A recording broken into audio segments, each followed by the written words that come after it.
अस्सलाम वालेकुम my YouTube family, कैसे हैं आप सब। आई होप आप सब बहुत अच्छे होंगे। Welcome back to my channel. आज मैं आपको बहुत ही मज़ेदार चिकन स्टीम रोस्ट की रेसिपी शेयर करने जा रही हूँ, जो कि बहुत ही इजी और झटपट बनने वाली और बहुत ही मज़ेदार है। आप बाहर के स्टीम रोस्ट खाना भूल जाएंगे जब आप ये ट्राई करेंगे। तो अगर आपको वीडियो ज़रा सी भी अच्छी लगे तो आप ज़रूर लाइक कीजिएगा और मेरे चैनल को सब्सक्राइब भी कीजिएगा। और ये इतनी मज़ेदार और इतनी अच्छी रेसिपी बनती है। चलिए रेसिपी स्टार्ट करते हैं। यहाँ पे मैंने लेग पीस के साथ ही थाइस चिकन के जो है वो ले लिए हैं। 4 मेरे पास हैं ये तकरीबन, और इनको मैंने पानी में नमक और सिरका डाल के आधे घंटे के लिए रख दिया था। फिर उसके बाद मैंने इनको अच्छी तरह से वॉश कर लिया था, और ताकि अच्छी तरह से इनका ब्लड वगैरह जो है वो निकल जाए। और फिर इसके बाद अब मैंने एक कढ़ाई में ऑयल गरम किया है। सही तेज़ हमने गरम करना ऑयल, और उसमें हम एक एक करके ये पीस चिकन के डालते जाएंगे। हमने इनको सिर्फ कलर देना है, इनको कुक नहीं करना, सिर्फ इनको अच्छा सा एक गोल्डन कलर आना है बस। तो उतनी देर तक हम इनको फ्राई करेंगे। जैसे कि ये मैंने अभी फ्राई किया, आपने देखा है। इसी तरह से तमाम लेग पीस जो है हम एक एक करके फ्राई कर लेंगे। इसको फ्राई करने का मकसद ये है कि हमारे चिकन के अगर अदर कोई ज़रा सा भी ब्लड रह गया तो वो निकल जाए, और बाद में जब हम इसको स्टीम करें तो उस टाइम पे कोई भी ब्लड वगैरह जो है वो ना आए बिल्कुल भी।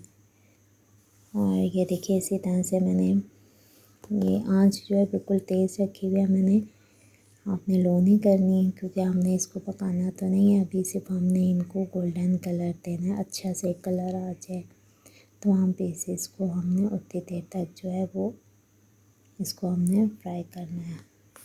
अब हमारे चारों पीस जो है वो फ्राई हो चुके हैं। यहाँ पे मैंने दही ले लिया, पानी इसका ड्राई कर लिया था, 4 चम्मच था। और ये हरी मिर्च का पेस्ट है 1 टीस्पून, और लहसुन और अदरक का पाउडर था 1 टीस्पून। और ये केचप मैंने यहाँ पे लिया है 2 टेबलस्पून, और यहाँ पे हाफ़ टी स्पून जो है नमक का, और 1 टेबलस्पून लाल मिर्च पाउडर, हाफ़ टी स्पून हल्दी पाउडर, और 1 टेबलस्पून धनिया पाउडर डाला है मैंने, और 1 टीस्पून कुटा हुआ ज़ीरा ये शामिल किया मैंने इसमें।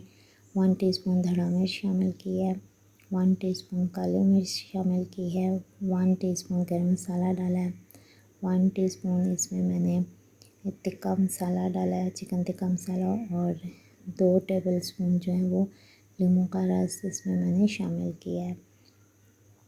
और एंड में ये मैंने इसमें कश्मीरी लाल मिर्च जो है वो 1 टीस्पून डाला है। अब इन तमाम चीज़ों को अच्छी तरह से हम मिक्स कर लेंगे। दही के साथ तमाम चीज़ों को अच्छी तरह से मिक्स कर लेंगे।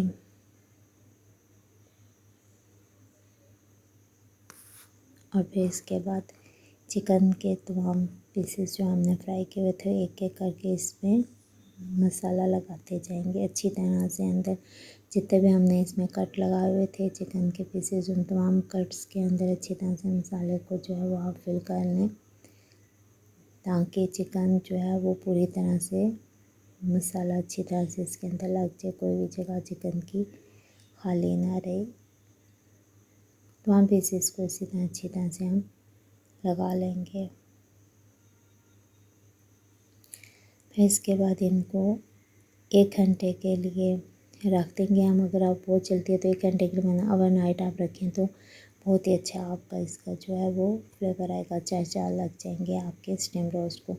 यहाँ पे एक मैंने देगचा ले लिया, उसके अंदर मैंने स्टीम वाली एक थाली है वो ली है, और उसके ऊपर फॉइल पेपर लगा दिया, उसमें सुराख कर लिए, और चारों पीस इसके अंदर हम रख देंगे। और पानी मैंने डाला है देगचे के अंदर, और पानी में लीमू और पुदीना और नमक डाल दिया था। बाकी जो एक्स्ट्रा मसाला जो जितना बचा था वो भी इसके ऊपर लगा के, और इसको तकरीबन 45 मिनट के लिए मैंने 45 से 50 मिनट के लिए इसको दम वाले आंच पे जो है वो हम स्टीम करेंगे। ऊपर भी फॉइल पेपर लगा देंगे ताकि ढक्कन से फिर जो स्टीम से हमारा जो पानी है वो चिकन के ऊपर ना पड़े और मसाला ना उतरे। तो इसको हम बिल्कुल दम वाली आंच पे कर लेंगे। और यहाँ पे ये जो सुराख है इसके अंदर भी एक कोई स्टिक सी हम डाल देंगे ताकि स्टीम बाहर ना आए। और ये देखें माशाल्लाह से 50 मिनट बाद हमारे जो स्टीम रोस्ट कितना ज़बरदस्त रेडी हो चुका है। और आप इसको दावत के मेन्यू में शामिल करें, चाहे आप छोटे वाले दिन वीकेंड पे घर में बनाएं और अपने घर वालों को खिलाएं, सब आपकी तारीफ़ करेंगे। और अगर आपको वीडियो ज़रा से भी अच्छी लगी है तो प्लीज़ इसको लाइक कर दें और एक प्यारा सा कमेंट्स कर दें और मेरे चैनल को सब्सक्राइब कर दें ताकि आपको मज़ीद अच्छी से अच्छी वीडियो मिलती रहे। मेरी बेल आइकन को भी प्रेस कर दें और मुझे दुआ में याद रखिएगा। और इस रेसिपी को ज़रूर ट्राई कीजिएगा क्योंकि बहुत ज़बरदस्त रेसिपी है और बनती भी एकदम से जल्दी क्विक बनने वाली है। और सर्दियों का आने वाला मौसम, तो इसमें आप ये गर्मा गर्म स्टीम रोस्ट ज़रूर ट्राई कीजिएगा और बनाइएगा। आपके बच्चों को भी पसंद आएगा, फैमिली को भी। मुझे दुआ में याद रखिएगा। अल्लाह हाफ़िज़।